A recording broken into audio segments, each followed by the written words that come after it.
Уважаемые выпускники, уважаемые родители, уважаемые гости, позвольте мне поздравить вас с этим знаменательным днем, с их памятным днем вашей жизни, пожелать вам счастья, удачи, успеха.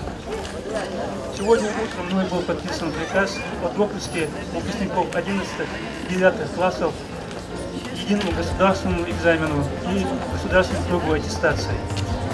Все 57 выпускников 11 классов и 85 выпускников 9 классов, согласно решению педагогического совета и вашим годовым оценкам, допущены к сдаче этих экзаменов.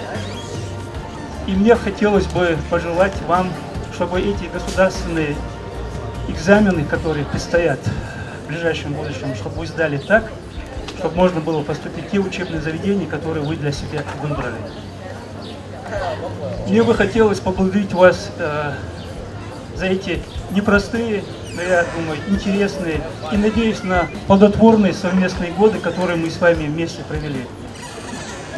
Некоторых из вас я знаю лично, поскольку мы с вами изучали немецкий язык на протяжении многих лет. Позади большой отрезок времени, 11 лет – это достаточно большой срок. Сегодня такой день, когда вам больше не надо будет спешить в школу, когда не надо выполнять домашние задания, выполнять контрольные, участвовать в школьных мероприятиях. Но память, я надеюсь, о школе останется.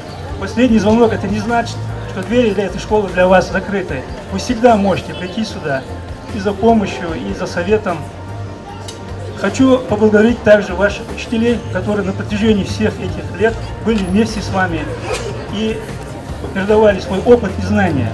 Также хотелось бы поблагодарить наших родителей, которые всегда вам помогали, были рядом. Родительский дом – это та пристань, которая примет вас в любой шторм. Вы должны об этом всегда помнить.